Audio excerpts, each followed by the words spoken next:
Qual é o nome da senhora? Sheila. Dona Sheila. Qual é o nome do seu pai? Américo Félix da Cruz. Conte pra nós. O que foi que aconteceu? Ele foi para o hospital sentindo o quê?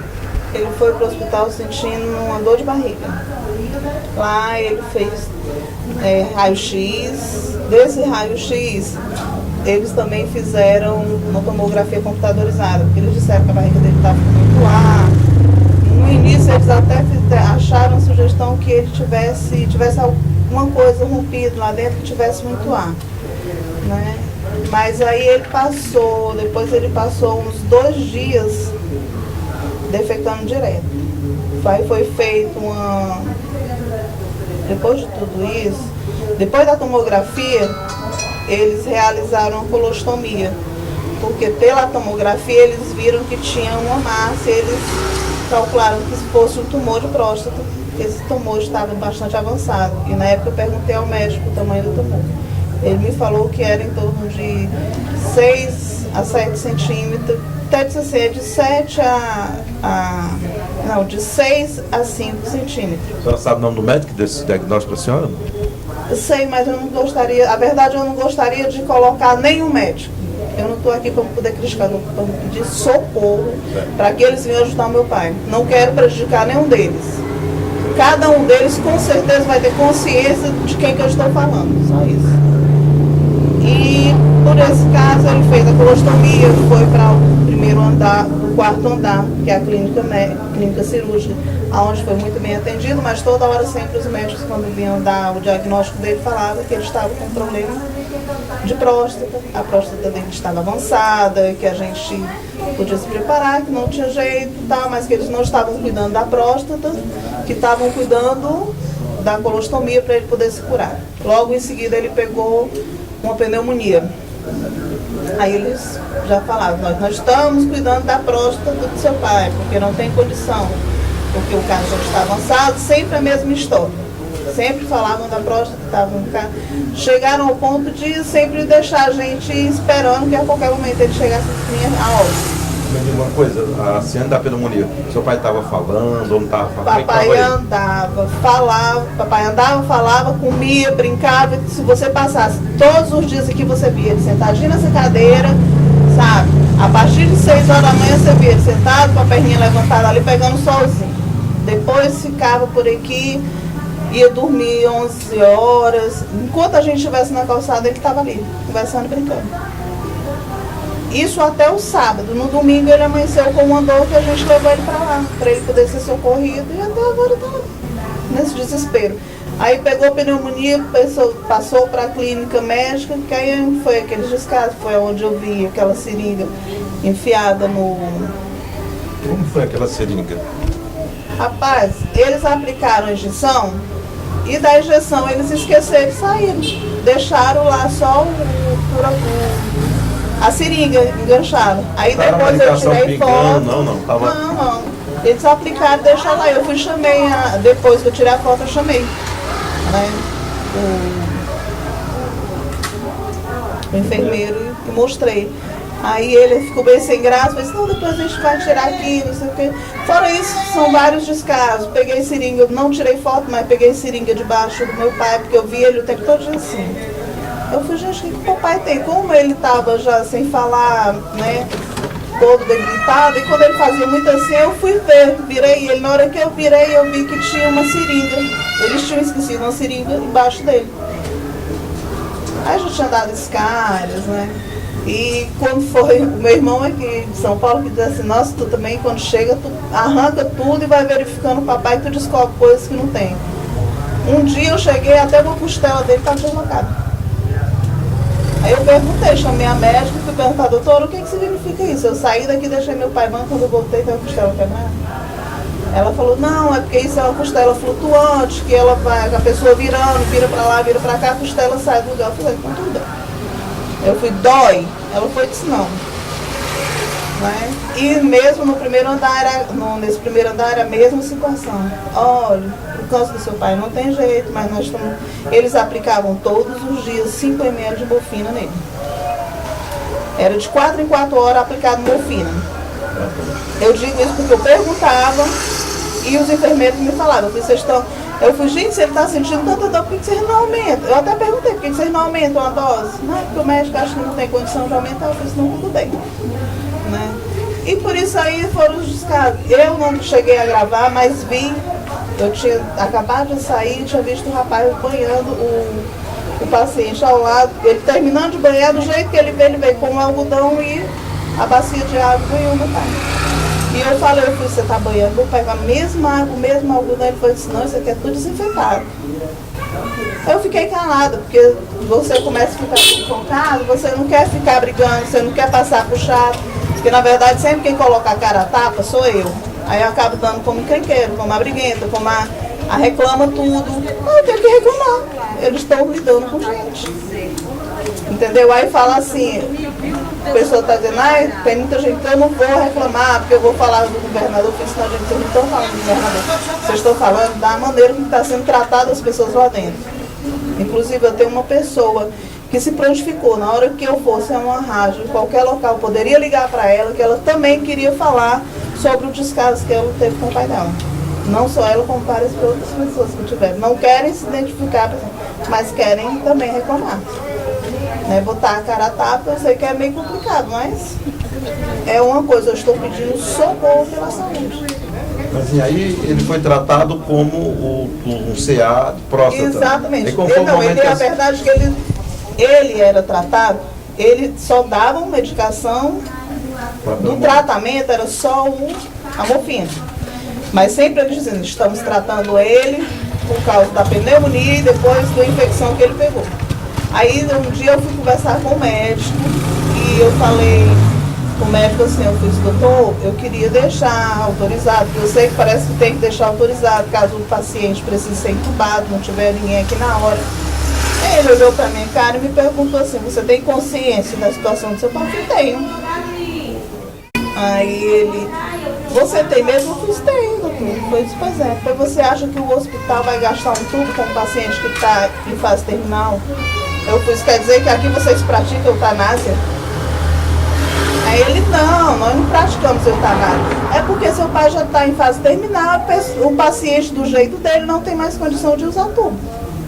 Eu fiz, doutor, só quero lhe dizer uma coisa. Aí ele até fez uma sugestão, disse assim, nem aqui, nem em São Paulo, nem nos Estados Unidos. Eu fui, eu não quero nem saber se é aqui, em São Paulo, nos Estados Unidos, mas se meu pai tiver 10 minutos de vida. E se ele assiste o direito dele ter um tubo, o hospital vai dar. Nem que eu mova céus e terra, não quero esses 10 minutos de vida a mais para meu pai. Aí ele ficou assim, depois ele me pediu, depois uns 5 minutos que eu saí, ele foi lá, voltou, foi lá no quarto, foi, senhora, depois a gente vai rever o caso do seu pai, tá? Porque ele viu que eu fiquei, não pude, eu falei, senhor, vou embora. Quando eu cheguei, com 2 dias depois, meu pai foi entubado. Foi para a clínica médica, ou para a intermediária, nessa intermediária é uma benção. Foi quando a gente começou a descobrir realmente as coisas. O médico todo dia vinha me perguntar, cadê a biópsia do seu pai? Cadê a biópsia do seu pai? Eu falei, doutor, faça o seguinte, pergunte a quem fez a cirurgia dele, que é a pessoa mais próxima para poder responder. Aí eu falei quem tinha feito, ele foi atrás. No outro dia, ele veio me perguntar. No outro dia ele veio me falar sobre a história da biópsia. Olha, Sandra, eu conversei com o médico que fez a biópsia e ele me falou que fez a biópsia do seu pai, que realizou, ele tirou um pedaço, inclusive que foi feito para mandar para Fortaleza para ser feito em 4 etapas. Que é uma biópsia especial, tal, que chega de 40 a 60 dias. Então tá ótimo. E aí nesse mesmo hora eu disse assim, doutor, e desde quando meu pai está fazendo hemodiálise? Ele foi, disse, não, ele não está fazendo hemodiálise. Eu levantei o lençol e perguntei, eu disse, o que é isso? Que catéter é esse? Aí ele olhou para minha cara assim, não soube dizer. Na mesma hora a moça chegou com a máquina para fazer hemodiálise e eu saí. Eu falei, eu não vou discutir por isso, chego.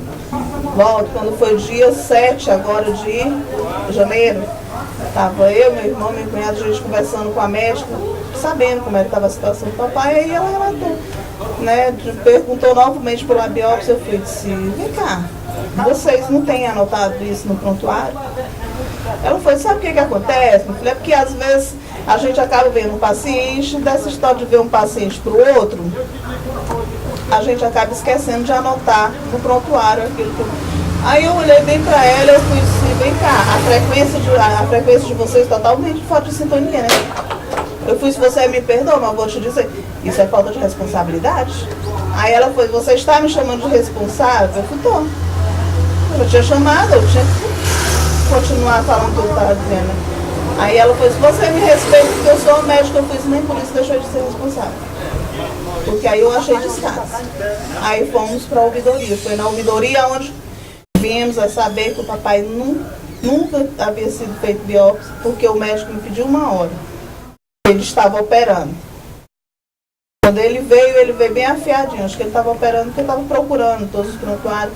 Aí ali ele fala que quando você sai de um andar para o outro, pronto, ele saiu da emergência. Ali é lacrado o prontuário e é aberto um outro no 4º andar. Aí começa de novo. Saiu do 4º andar para o primeiro, é novamente lacrado e aberto um outro prontuário. Eu não entendi muito bem, mas deixei para lá. Eu fiz, talvez seja até por isso que ele não sabe o caso direito.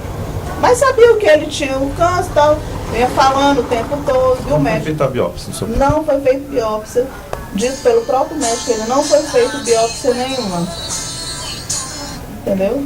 Não foi realizada a biópsia. O senhor vai estar com CA ou não está? Não está com CA. E foi, aí, tudo isso foi dia 13. Não, dia 7. Conversando com o médico, ele falou tudo isso. Ele ainda, no final da conversa, ele ainda falou, seu pai não tem nem condição de fazer uma quimioterapia, muito menos uma radioterapia. Dia 13, a bendita da médica que eu briguei com ela, né? Eu falei com ela, eu tive que conversar novamente. Aí foi quando eu vim descobrir a verdade. Ela foi, disse, olha, foi feita uma tomografia, não deu nada, né? Deu uma massa, aí foi pedido um urologista, o urologista foi lá, fez o exame no papai de toque, aí tinha dito que não tinha achado próstata, que a próstata dele estava um pouco crescida, mas era pela idade, nem endurecida estava. Aí foi quando chegou o exame de PSA também, acho que eles pediram. O PSA também, nada de nada. Aí eu fui, doutora, agora você me responde uma coisa, vocês estão, se ele não tem câncer, por que vocês passaram o tempo todo dizendo isso para mim? Ela, não, era porque ela não soube me dar resposta nenhuma, eu fui disse, agora meu pai não tem câncer, foi tratado de uma coisa, chegou aqui bom, praticamente bom, chegou com uma dor de barriga que poderia ter sido, né, resolvido ter mandado embora. Hoje está com infecção hospitalar, com 2 tipos de bactéria, sabe? Tá praticamente bom. Tá bem debilitado, em cima de uma cama, não anda, não fala. Fizeram traqueostomia porque está entubado, porque tiraram o tubo daqui porque disseram que já estava dando infecção. Ele estava com catéter para poder fazer hemodiálise, né? Contanto que a própria médica, semana passada, eles retiraram o catéter dele no sábado. Na terça-feira a médica ainda não sabia que tinham retirado o catéter, que ela falou comigo e ela ainda disse assim, seu Américo pegou mais uma bactéria, foi quando eu fui conversar com ela, pegou mais uma bactéria e ainda ele não está precisando mais fazer hemodiálise, mas continua com o catéter. Eu fui espantador, obrigado. Porque eu tinha acabado de ver que ele não estava realmente com catéter, e porque no sábado anterior o médico já tinha me avisado que tinha tirado o último catéter dele. Depois de toda essa história, a senhora confia nos profissionais médicos aqui no hospital? Você jura? Você jura que está me perguntando isso? Eu só queria pedir, é para isso que eu te digo, eu queria pedir o socorro urgente de quem pode fazer alguma coisa, de quem pode olhar pelo meu pai. Eu sou bem sincera, eu gostaria muito de ter o meu pai novamente aqui, mas eu estou vendo que eu vou tirar o meu pai lá de dentro de um caixão. Por causa de todos esses descasos que eu passei. E se disser que está sofrendo, que eu estou sofrendo, eu não estou sofrendo. Está doendo, é uma dor tão grande que no fundo todo dia eu me culpo por ter levado ele para lá. Por uma referência que eu achava que era um hospital bom, né? Porque aparentemente é um hospital maravilhoso. Mas o problema é justamente isso que acontece. São dos profissionais todos os dias muda de profissional.